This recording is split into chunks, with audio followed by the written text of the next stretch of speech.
ഭൂകമ്പത്തിൽ നിലംപൊത്തിയത് ബാങ്കോക്കിലെ നിർമ്മാണത്തിലിരുന്ന 33 നില കെട്ടിടമാണ്. സമീപത്തെ കെട്ടിടങ്ങൾക്ക് കാര്യമായ കേടുപാടുകൾ ഒന്നും തന്നെയില്ല. കെട്ടിടത്തെക്കുറിച്ചുള്ള പോസ്റ്റുകൾ ഡിലീറ്റ് ചെയ്തതിൽ ദുരൂഹതയും പടരുന്നുണ്ട്. ബഹുനില കെട്ടിടം നിർമ്മിച്ച ചൈന ബന്ധമുള്ള കമ്പനിക്കെതിരെ അന്വേഷണം ആരംഭിച്ചു. മ്യാൻമറിലും തായ്ലാന്റിലും കനത്ത നാശനഷ്ടങ്ങൾ വിതച്ച ഭൂചലനത്തിൽ രക്ഷാപ്രവർത്തനം തുടരുന്നതിനിടയിലാണ് ബാങ്കോക്കിലെ സ്റ്റേറ്റ് ഓഡിറ്റിംഗ് ഓഫീസേഴ്സ് ബഹുനില കെട്ടിടം തകർന്നതിൽ അന്വേഷണത്തിന് ഉത്തരവിട്ടത്. Public workers and town and country planning ഡിപ്പാർട്ട്മെന്റാണ് ഉത്തരവിറക്കിയത്. സംഭവത്തെക്കുറിച്ച് അന്വേഷിച്ച് ഒരാഴ്ചയ്ക്കകം റിപ്പോർട്ട് നൽകാൻ സമിതി ഉണ്ടാകണമെന്ന് പ്രധാനമന്ത്രി പെയ്തോങ് താൻ ഷിനാവത്ര അറിയിച്ചിട്ടുണ്ട്. കെട്ടിടം നിർമ്മിച്ചത് ചൈന ബന്ധമുള്ള ഒരു കമ്പനിയാണെന്നും വിവരം പുറത്തു വന്നിരുന്നു.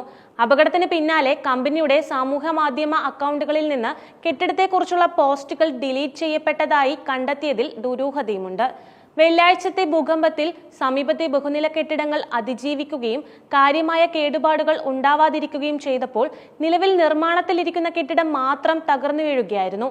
നിർമ്മാണത്തിലെ അപാകതയടക്കം ചൂണ്ടിക്കാട്ടി ജനങ്ങൾ രംഗത്ത് എത്തിയതോടെയാണ് അന്വേഷണത്തിന് ഉത്തരവിറക്കിയത്. 3 വർഷമായി നിർമ്മാണത്തിലിരിക്കുന്ന കെട്ടിടത്തിന്റെ കരാറും ഡിസൈനും അടക്കം അന്വേഷണത്തിന്റെ പരിധിയിൽ ഉൾപ്പെട്ടേക്കും.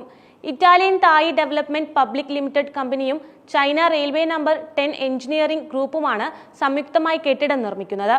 ചൈനീസ് സർക്കാരിന് കീഴിലെ ചൈന റെയിൽവേ എഞ്ചിനീയറിംഗ് കോർപ്പറേഷന് കീഴിലുള്ളതാണ് China railway number 10 engineering group. 33 നില കെട്ടിടം തകർന്നതിലുള്ള അപകടത്തിൽ 17 പേർ മരിക്കുകയും 32 പേർക്ക് പരിക്കേൽക്കുകയും ചെയ്തിരുന്നു. 83 പേരെ കണ്ടെത്താൻ ഇതുവരെയും സാധിച്ചിട്ടില്ല. ഇവർക്കായി തിരച്ചിൽ തുടർന്നുകൊണ്ടിരിക്കുകയാണ് അവിടെ. ഇവരിൽ 15എങ്കിലും ജീവനോടെ അവശിഷ്ടങ്ങൾക്കിടയിൽ കുടുങ്ങിക്കിടക്കുന്നുണ്ടെന്നാണ് തെർമൽ ഇമേജിംഗ് ഡ്രോണുകൾ ഉപയോഗിച്ചുള്ള പരിശോധനയിൽ വ്യക്തമാവുന്നത്. മ്യാൻമറിൽ 7.7 തീവ്രത രേഖപ്പെടുത്തിയ ഭൂചലനമുണ്ടായപ്പോൾ അതിന്റെ പ്രത്യാഘാതം ഏറ്റവും അധികം നേരിട്ട രാജ്യമാണ് തായ്ലാന്റ്. ബാങ്കോക്കിലെ നിർമ്മാണത്തിലിരുന്ന 30 നില കെട്ടിടം തകർന്നു വീണപ്പോൾ 117 തൊഴിലാളികളാണ് കുടുങ്ങിയത്. 10 നിലയോളം ഉയരത്തിൽ കുമിഞ്ഞുകൂടിയ അവശിഷ്ടങ്ങൾ നീക്കുന്ന ജോലികൾ യുദ്ധകാലാടിസ്ഥാനത്തിൽ തുടരുകയാണ്. പരിക്കേറ്റ നിലയിൽ ചിലരെ കണ്ടെത്താൻ കഴിഞ്ഞതാണ് കാണാതായവരുടെ കുടുംബങ്ങളുടെ പ്രതീക്ഷ. 334 ആറ്റം ബോംബുകളുടേതിന് തുല്യമായ ആഘാതമാണ് ഭൂകമ്പത്തിൽ ഉണ്ടായത്. തുടർചലനങ്ങൾ മാസങ്ങളോളം നീണ്ടു നിൽക്കാം, ജിയോളജിസ്റ്റ് ജസ് ഫിനിക്സ് CNN-നോട് പറഞ്ഞു. ഭൂകമ്പത്തിൽ മരണം 1600 കടന്നുവെന്നാണ് റിപ്പോർട്ട് വരുന്നത്. സൈനിക ഭരണകൂടമായതിനാലും ആഭ്യന്തര യുദ്ധം രൂക്ഷമായതിനാലും ഭൂകമ്പത്തിന്റെ ആഘാതം എത്രയാണെന്ന് കൃത്യമായി വിലയിരുത്താൻ കഴിയാത്ത സാഹചര്യമാണിപ്പോൾ.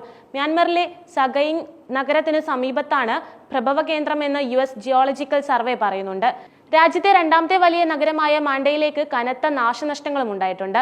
10,000-ലേറെ പേർ മരിച്ചിട്ടുണ്ടാകാമെന്നാണ് US ജിയോളജിക്കൽ സർവേയുടെ നിഗമനം. 3400 പേർക്ക് പരിക്കേറ്റിട്ടുണ്ടെന്നും മരണസംഖ്യ ഇനിയും ഉയരാമെന്നും സൈനിക ഭരണകൂടം വ്യക്തമാക്കുന്നുണ്ട്. രാജ്യാന്തര വിമാനത്താവളത്തിലെ എയർ ട്രാഫിക് കൺട്രോൾ ടവർ അടക്കം തകർന്നിരുന്നു. മ്യാൻമറിന് സഹായം എത്തിക്കാൻ ഓപ്പറേഷൻ ബ്രഹ്മയുമായി ഇന്ത്യ രംഗത്തെത്തിയിട്ടുണ്ട്. ദേശീയ ദുരന്ത നിവാരണ സേനയിലെ 80 അംഗങ്ങളെയും കരസേനയുടെ ഫീൽഡ് ഹോസ്പിറ്റൽ യൂണിറ്റിലെ 118 പേരെയും മ്യാൻമറിലേക്ക് ഇന്ത്യ അയച്ചിരുന്നു. രക്ഷാപ്രവർത്തനം ഇപ്പോഴും തുടർന്നുകൊണ്ടിരിക്കുകയാണ്. ഭൂചലന ദുരന്തം അനുഭവിക്കുന്ന മ്യാൻമറിൽ മരുന്നുകൾക്കും ഭക്ഷണത്തിനും ആവശ്യ വസ്തുക്കൾക്കും ക്ഷാമമാണ്. 2 കോടിയിലധികം പേർ ദുരിതത്തിലാണെന്നും കഴിയുന്നത്ര സഹായം എത്തിക്കേണ്ടതുണ്ടെന്നും UN വ്യക്തമാക്കി. തകർന്ന കെട്ടിടങ്ങളുടെ കൂനകൾക്ക് അടിയിൽ നിന്ന് ഇന്നും പലരെയും ജീവനോടെ പുറത്തെടുത്തു. പാലങ്ങളും റോഡുകളും തകർന്നതിനാൽ പല ദുരന്ത മേഖലകളിലും രക്ഷാപ്രവർത്തകർക്ക് എത്താറായിട്ടില്ല. 45 ടൺ ആവശ്യ വസ്തുക്കളുമായി ഇന്ത്യ അയച്ച 3 വിമാനങ്ങൾ മ്യാൻമറിലെത്തി. ഇന്ത്യ അയച്ച 80 അംഗ NDRF സംഘവും 118 അംഗ വൈദ്യ സംഘവും മ്യാൻമറിൽ വലിയ സഹായമായിരിക്കും. സഹായ സാമഗ്രികളുമായി 4 കപ്പലുകളും ഇന്ത്യ അയക്കും. സാധ്യമായ എല്ലാ സഹായവും എത്തിക്കാമെന്ന് ഇന്ത്യ ഇന്നലെ അറിയിച്ചിരുന്നു.